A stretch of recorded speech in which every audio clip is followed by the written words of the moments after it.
to New Hampshire as part of the Free State Project.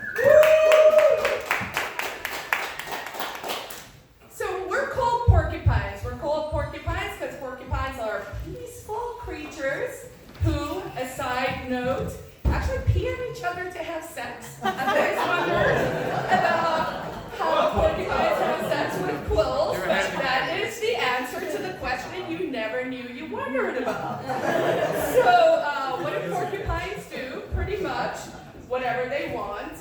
With so few predators, they mostly just go about their business. This was from an NHPR, our New Hampshire Public Radio, from 2016, and that photo is actually when a bunch of us went down to Boston to see Penn and Teller. We rented a bus and we went down and we had a really awesome night. Once you have moved to the Free State Project, what do? You have to pay it forward by making sure that you welcome the new people to your community. This is a photo from a couple of months ago. The guy in the middle over there with the face is Mickey Mullins. He just moved. His goal, as he expressed it to me at a New Movers party, is he wants to become the Ryan Seacrest of the Free State Project. So he wants to start emceeing for us, and I really like the idea that he had this goal. So this was on a random Saturday in our neighborhood on the west side of Manchester. And these are people who are paying it forward. These are movers who make sure and watch and find out when there's a new mover coming in so that we can continue as we grow to truly welcome people home. So make sure you get involved in your neighborhood. One of the things we've started to do on the west side of Manchester is this is We Heart West. We Heart West is going out and cleaning up the neighborhood. I never realized that the revolution would involve this much litter pickup. But apparently that is part of it. Why is that part of it? Because we, I believe, should be living by example. We should be embracing our principles and really living that as a life. And as we go into this talk, I'll talk about my personal journey a little bit to really try to embrace all the aspects of liberty. But everyone here is a porcupine, and yeah, this is a random Sunday morning. So, the second thing you should do to be a happy Free Stater is you should tell 3 people you admire what you love about the Free State Project. And that's a call to action, because first of all, you have to figure out what you love about the Free State Project. I can tell you what I love about it, and I think there are some commonalities that we share, and I'll lean into that a little bit. But over the years, this is where I was telling our community about the Free State Project by telling them in 2016 that we had triggered the move. So this was the night before our official Porcupine Day in 2016. That was at the community center in Manchester at the Quill, and yeah, we were pretty excited to know that we would soon have thousands of extra porcupines moving to the state. So who have I told over the years about the Free State Project and what I love about the Free State Project? So I've told a chef, a feminist, an industrialist, a Black Panther, 2 whistleblowers, and a dick. There's a story.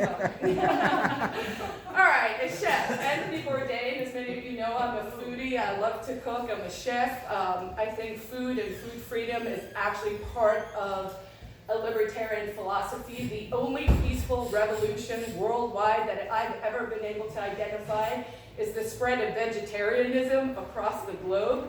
No government ever forced any restaurant to start serving vegetarian food. It happened voluntarily because vegetarians are a pain in the ass, and there's nothing worse than someone who's hungry. So that was people power that spread an idea everywhere. In a country like South Africa, where I'm from, where someone will say at a barbecue, is there going to be vegetables? And the answer is yes, chicken. You can now get a decent vegetarian meal. So, oh, excuse me. Other way. No.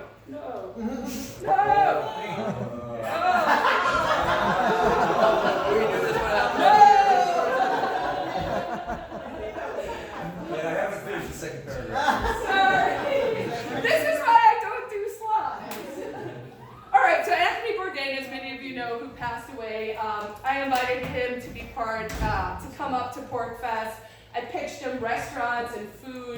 from New Hampshire.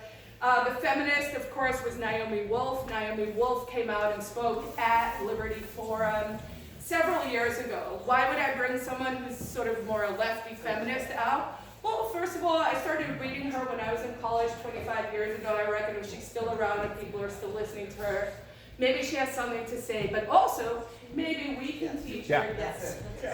Maybe we can teach her something about what we believe. Because conversations are a two-way street, and we like talking at people. We need to learn to talk with people. That's how we're going to win, right? So she came out, and she actually said, you know, I'm glad I came because you guys helped me understand that I was wrong about guns, and I actually understand why you support the Second Amendment. And to me, that's a win. An industrialist, Peter Thiel, I've been trying him for years. In the meanwhile, he's kind of turned into a big bad, so maybe that's not the worst of things, and he's not out here. A Black Panther, Bobby Seale, I believe we can learn from all sides. I am very intrigued by people who understand why we have the Second Amendment, and so I really wanted Bobby to come out. I invited him, he said yes. Occurred to me that that might be a kind of controversial, crazy Carla thing to do, so I ran it by our board, and the rest of the board was like, are you fucking crazy? No, we are not inviting a Black Panther to Liberty Forum to speak. I did not have the wherewithal that year to fight that battle on top of everything else that was going on, so I just sort of let it slide. Two whistleblowers, I've actually told many whistleblowers over the year, because I think what they do is very brave, and those are the kinds of people I admire. People who actually do the right thing, not because they want attention or anything, they just do it because they're doing the right thing, because they have principles, and because they want to change the world through their own human actions. So of course, as all of you know, Edward Snowden was our keynote speaker in 2016 when we triggered the move. That took more than 3 years of working behind the scenes. I mean, I had to get a, what's it called, a PGP key, and I had to figure out all kinds of technical stuff that, like, it's not really in my wheelhouse, but I did it, and I did it for you guys. Chelsea Manning, of course, you know, has, and then Julian Assange as well, I've contacted. I've never heard back from him personally. So the good story, the dick part of the story. Jimmy Wales. Jimmy Wales, in case you didn't know, is the co-founder of Wikipedia. He's like a smart, fancy guy. I love the idea of free information. I love the idea of crowdsourcing. I thought Jimmy Wales would be a really good fit for our community. I wrote a killer. So where my true strength lies is in the emails that I hook the people with, okay? Because it's hard to blind send an email and to get the person you wrote it to open that email and to engage. I mean, these are like fancy pants people, right? Patrick Byrne, I was like, I'm gonna send him an email with the subject line, do you know why the most Bitcoin sales came from New Hampshire when you started selling things on Overstock with Bitcoin? And he clicked it. That's how we got Patrick Byrne. That's how he started showing up at our events, right? Just making sure the right people know the right things about what you love about the Free State Project, what you love about life. So Jimmy Wales, so I invited him. His response after I told him, what, you're fucking crazy, I'm not gonna pay you $67,500 to come speak. If you come, I mean, I can give you a hotel room, but other than that, that's that, right? So this was part of the pitch. So he wrote back and he said, I cannot for the life of me understand why you would invite Ross Ulbricht or his mother. Can you explain the decision making behind that? We're your people, which was what I hooked him with. Actually, I hooked him, I think the subject line was, he is a queen of something. Like it's in his bio. And I was like, yo, dude, is one queen to another. Was my hook on that one. So then I got really mad, and then we had, you know, like I don't know, I think it was like a 15 email exchange thread, which involved things like where I was like, free markets and Bitcoin versus gross prosecutorial misconduct and government overreach, blah, blah, blah. Let me school you on why we have Ross Ulbricht speaking, you know, and have Lynn speaking at our events, because he's actually our poster child for a political prisoner who was put in jail for ideas that are harm-reducing to the overreach of the state. This is a guy who is in jail because he tried to solve the problems that the government creates through using privacy, cryptocurrencies, and principles, free market principles. And he is in jail for life because of that. So Jimmy Wales is a dick. He probably won't be coming to any of our events. But maybe we can change his mind, and actually, now that I've said all of this, I'm going to reach out to him again and ask him if maybe he's changed his mind about Ross. It's been since 2014. I mean, it's been 5 years. I think it's worth a conversation. So these are my current targets. Martha Stewart, because you know what? That lady is cool. Someone once tried to insult me by calling me the Martha Stewart of the Liberty Movement, and you know what? Screw up, I'll own it. She went to jail. She went to jail for perjury, for lying to the government. She was like, you know what? Screw you, I'll go do a year of time. I'm not gonna waste my money, my effort, whatever. I will go, I'll do my time, I will get out. She now has a show with Snoop Dogg. So the lady is cool. I like her, that's why. And I'm hoping she'll come to Liberty Forum. She's from this area. She understands what happened to Connecticut with the market there, with introducing personal income tax, all of that stuff. Elon Musk, because come on, every movement needs Iron Man. And Donald Trump, because in case you don't know, the play right now here in New Hampshire that we're trying to do is we want to get as much attention on Ross's story while we have the eyeballs of America's press on the state. The only good thing about First in the Nation is that the press comes. We need to better utilize that opportunity. If we can get, every time you mention the word New Hampshire, you throw in the word libertarian or unique, that'll be awesome. So with Trump, what we're hoping is that we can convince him that there's a New Hampshire-specific petition now, and that petition everyone in this room should sign and you should share on Facebook. We have to get the number of signatures up to 3,000 because in 2016, Trump lost New Hampshire by 3,000 votes to Hillary. So we want to tell him, yo, we can give you, in whatever legal way you would phrase it, this is, you are all free to do what you want. But we agree that we will vote for you if you agree to give clemency to Ross and let him out of jail. So that's the play. So just so that you guys know. But then also I want you to think about who are those people you admire. Maybe it's a techie, maybe it's a random journalist, maybe it's just someone. I want you to really think about how do we reach these people? Because you know what, guys? We're in the persuasion game because we don't believe in force, and if you're in the persuasion game, we all got to get better at convincing people that our ideas are the best ones out there. And this is a way for you practically through your own human action to start to think about how you want to frame how you are selling liberty. All right, so within the state, once you've moved and you're here, you're going to share with your neighbors why you chose New Hampshire.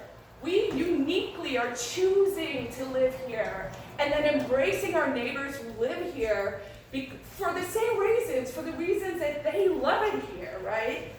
So we should be singing New Hampshire's praises all the time, and we should be talking about the New Hampshire advantage all the time.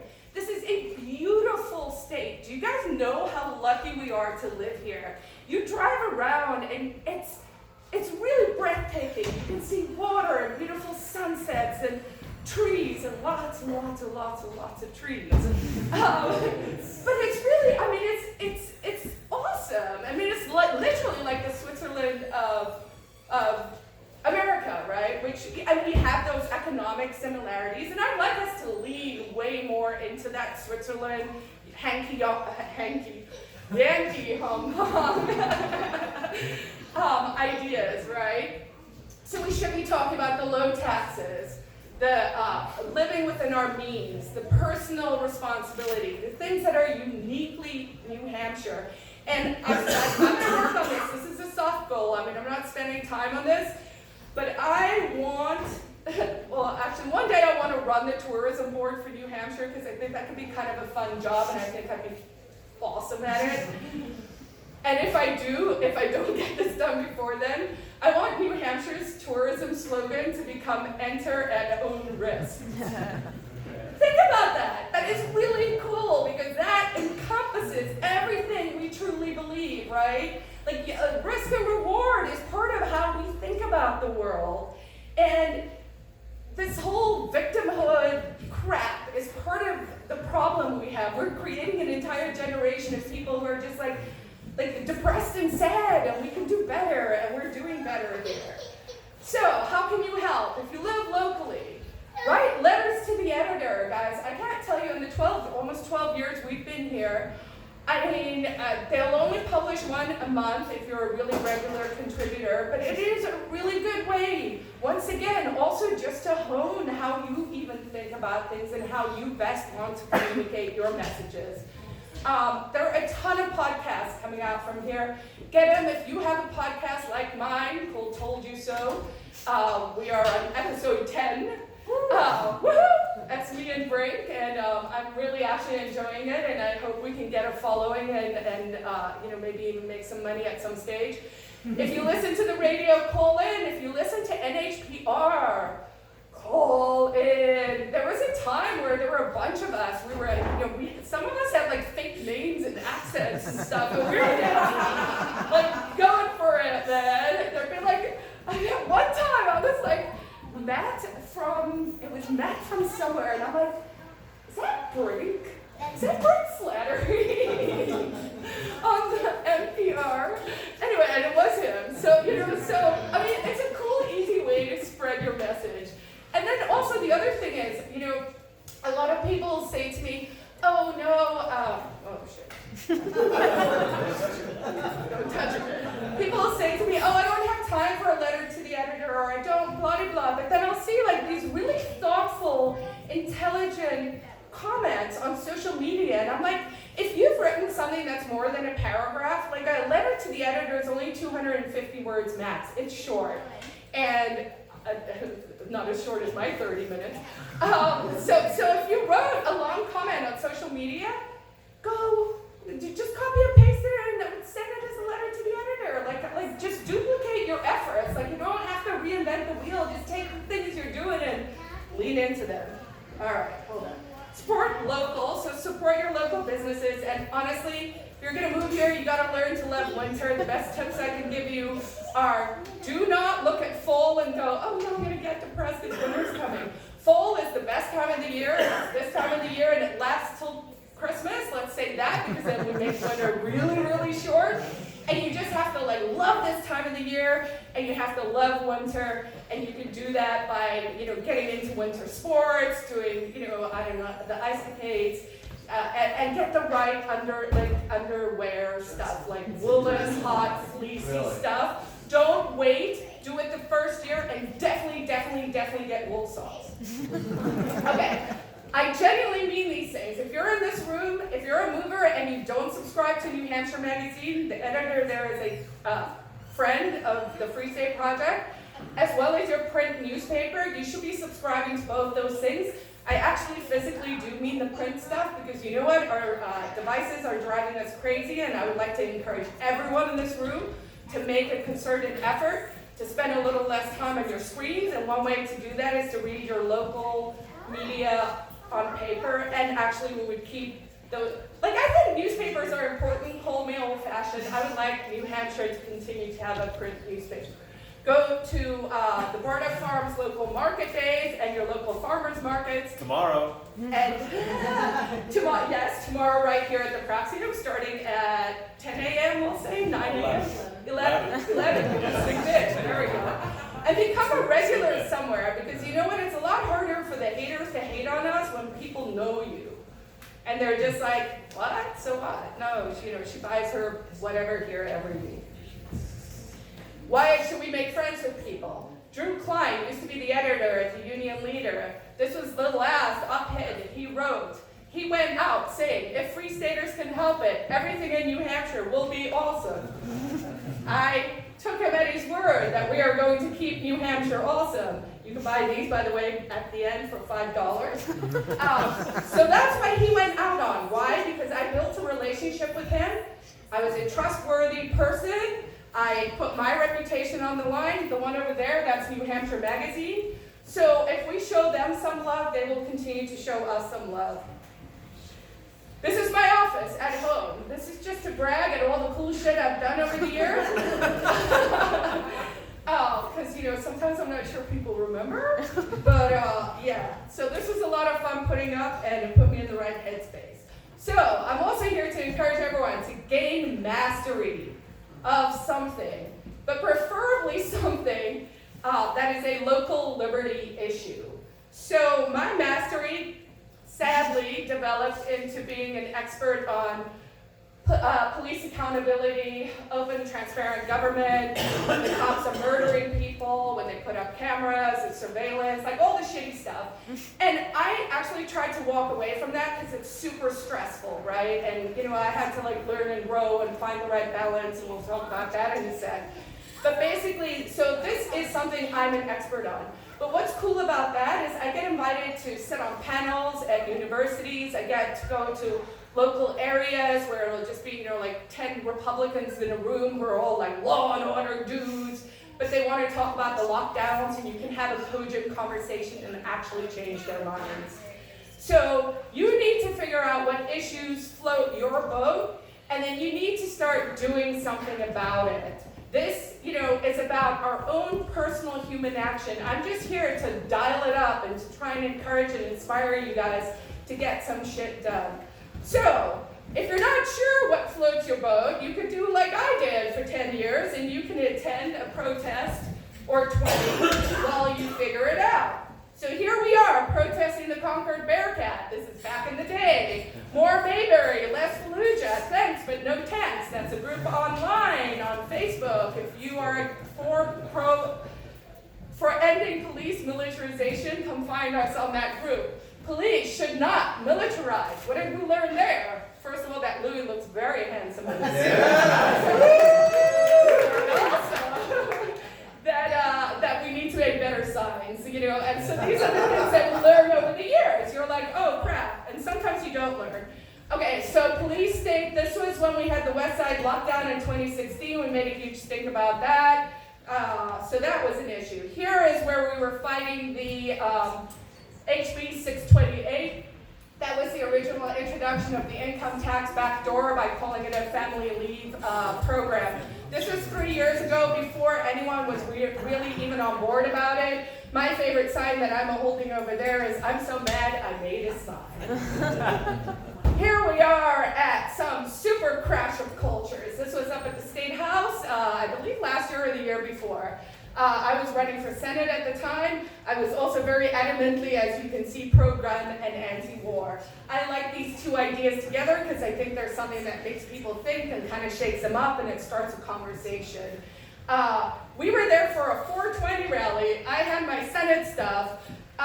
Then these teachers showed up from out of state mostly, and they were there protesting, God knows what, they wanted safer schools, or they wanted something. So the Scared of Guns in New Hampshire moved to Massachusetts, the nanny state. That is a Free Stater, also a professor at UNH. So they would move with their orange signs in front of our signs to try and block our signs, so that was a fun one too. This is this year, actually, so this was in downtown Manchester against the surveillance cameras that they now want to put up on Elm Street, police surveillance cameras. The one up there in the corner, that was where Chris Sununu, our governor, came. There were about 300 people. He uttered the words, taxation is theft. So, I think we're moving the state slowly in the right direction, so to speak. This one is an example also of another bad sign, don't make them, but that was me on my own. I went on my own to the court where they were talking about the secret lorries list, which is a secret list of bad police officers. This is a case where the newspapers of New Hampshire are actually suing, and a judge has now come out and said this document should be made public. It still hasn't, they've appealed it, but my question was, why protect bad apples? And every time the prosecutor made the argument that there was no public interest in possibly knowing who's on this secret list of bad cops, I would hold up my one sign and my silent protest. These are the last two. That was at a different rally where we have ascertained taxation is theft. And then this one over here was the DUI checkpoints. We go out in New Hampshire, they uniquely have to tell you when they're doing a checkpoint. And so we go out and we warn motorists because that is clearly a Fourth Amendment violation of your right not to be searched and seized. Okay, I'm super gonna skip over this because I got 5 minutes. This is 6B, so you could also get arrested and then maybe sue somebody. I like to sue people. I was looking for a photo actually last night, and then I found this, and I was like, oh, there's my court case right there. And I was like, it's above Glick, woohoo, because Glick was the one we relied on. So I thought that was kind of cool, so I just threw that in there. So what am I saying? The fullest practical effort means you've got to make your move count. That's why we're here, guys. All right, now for the real stuff, but I only got what? I'm gonna steal a little bit of time. I'm going as fast as I can, man. Hey, I made slides. Come on. It's all right. See, change one bad habit and then rinse and repeat. So. This is what's happening. You guys get to come along for this incredible journey of Carla from crazy to sane, or just a different kind of crazy. We're not sure yet. One of the things I did for today is I was like, okay, I'm gonna make slides, but I'm gonna put them in an order, and I don't know how they're gonna come out, so I can still have fun while I'm giving the talk. So I'm actually not sure what comes next. Oh, yes. So pause and humble brag. And then if that's awkward, I'm supposed to just click to the next slide. So this is a lot more awkward, right? So talking about taking one bad habit and making a change. I've spent the last 2 years making very significant changes in my life. Why did I do that? I did it because I actually realized that all we have in life is time. And I want to spend my time as optimally doing the things I can do as well as I can possibly do them. What does that mean? I believe in liberty. I believe that starts inside each of us. No one can change you. There's nothing you can read. The things that you need to change or want to change in your life can only come from inside you. And I was like, I want to live my principles. And I was like, what does that mean? Means I have to get healthy. Because if you don't have your health, you got shit, people. And we have an epidemic in America. This country, we have people, almost 50% of people have self-inflicted chronic disease. It's what you do to yourself, right? So I was like, I can't come out here and tell people to walk the walk if I can't walk the walk myself. So I decided I was going to make choices, different choices, and I did. So what did I do? I quit drinking. I thought it would be hard, and it really genuinely wasn't. I just made a decision, and I have friends who are in AA, I have friends who struggle with this decision, and they're constantly thinking about it. I was just like, oh, I'm going to try this, not even I'm going to try, I was just like, I read this book called This Naked Mind. I highly recommend it for anyone who's interested in this topic. And it's a woman author, and she's a scientist, and she just makes a scientific argument for why booze is kind of shitty. I was anxious and depressed, and booze will not help with that because it's a neurotoxin that makes you anxious and depressed. So, and I'm obviously a cheery person, so I could still front it, but I can genuinely feel the difference for me personally now. I also quit biting my nails after 45 years. That was once the anxious anxiety part of things started to go away. I was like, oh, okay. I was addicted to nicotine, both vaping and gum, for like 25 years. So I quit that as well. I went on keto, I quit carbs and sugar. Let me tell you guys, like, I've been addicted to a lot of things over my lifetime. Cocaine's a hard one to kick, just saying. Thanks. Little Coke fan in the front here. Oh, no, okay, wait.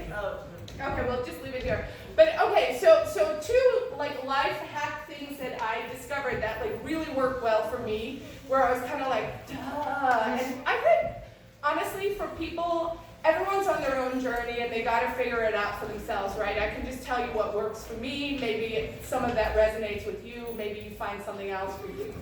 One is cannabis over alcohol. Like, honestly, like if that's a journey you want to explore, come talk to me about it. I'd be happy to do that. And then getting enough sleep. We all know it. We're all told it.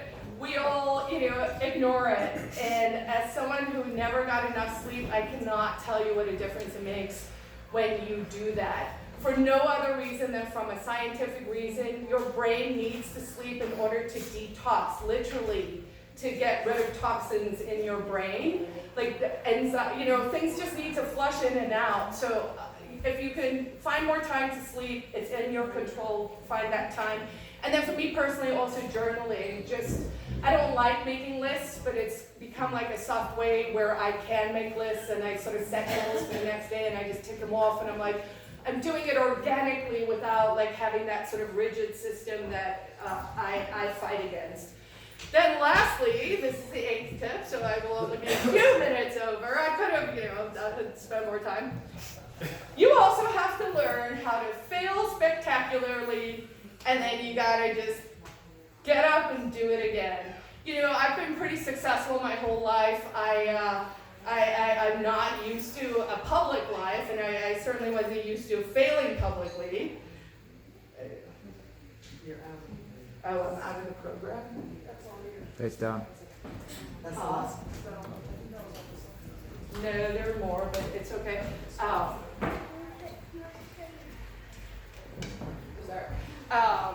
So that was basically, I have run for Senate now twice. I ran in 2016 and in 2018.